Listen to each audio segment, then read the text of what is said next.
Eleanor is going to practice threading. Now you don't need to stick it through like that. You can just pull it tight. Oops. Pull it tight and there you go. It points through there.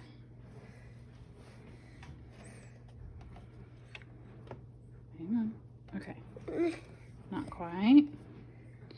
Okay. All you need to do is hold on to the end of it. Hold it kind of tight, right? We're going to take it through our two. Whoops. I'm not holding it tight enough.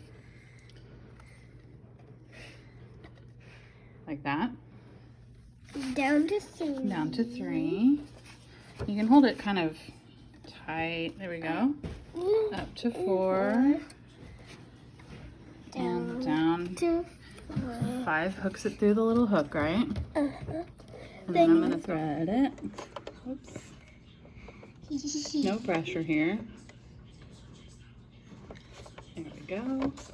Second try, not too bad. I'm going to pull through the back. I threaded it front to back, and then I'm going to pull it through here so that the tail goes off to the back. Eleanor is stitching a dot to dot, which is a really fun way of practicing getting the straight lines, stopping where you want to stop, pivoting to go to the next line, keeping control over your foot so that you're not going too fast or too slow. I think this is a really fun idea. It was another one that came in the book. The book also had also a good lesson in practicing to make sure that your presser foot is down when it needs to be down. So a really fun idea. This is one of the activities that came in the book. Don't overshoot it. There we go. One of the fun activities that came in the book. They also had put in a word search, which I don't know was intended to be stitched on, but she just stitched right through every word that she found, which is another fun way of practicing control. And I think it's pretty neat.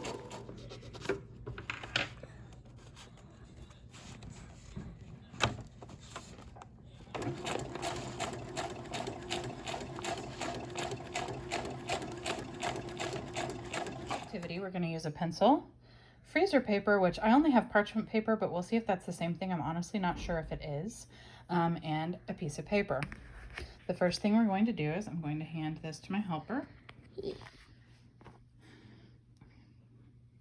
And I'm going to draw. She wants to do a heart, so I'm going to draw a nice size heart here.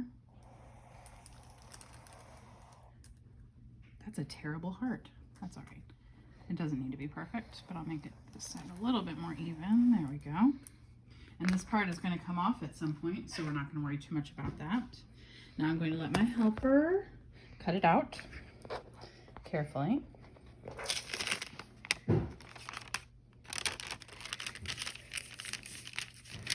Those are sharp scissors, so be careful. And cut the outer line.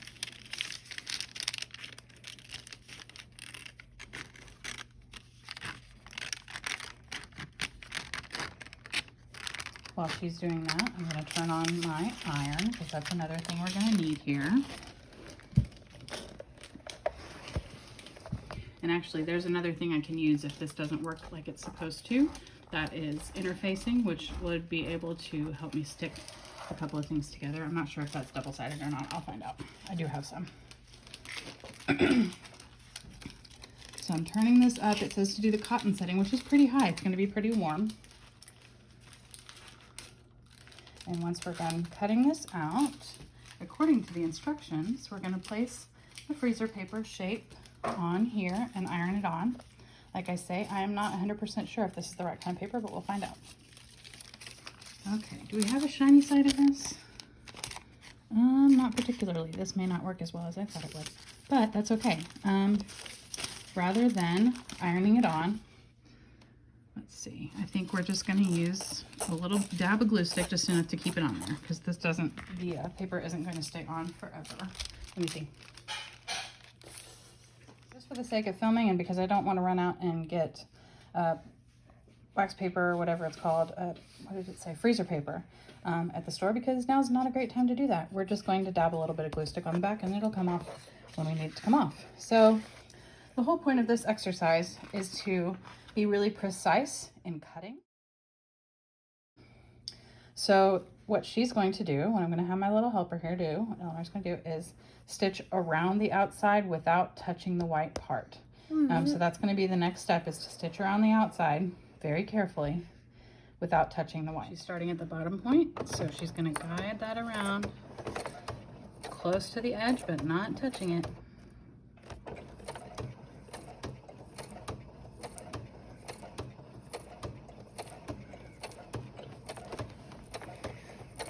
She's doing a great job getting that right on the edge. Stitch around the edges, they're too big. We're gonna use pinking scissors because it's fun. And we're gonna cut around, right around the edge, not into the, sorry, that's like the cat toy down there. Right around the edge and not into the heart. Ooh. Pretty cool, huh? I don't have any of my old scrapbooking scissors, or we would use those.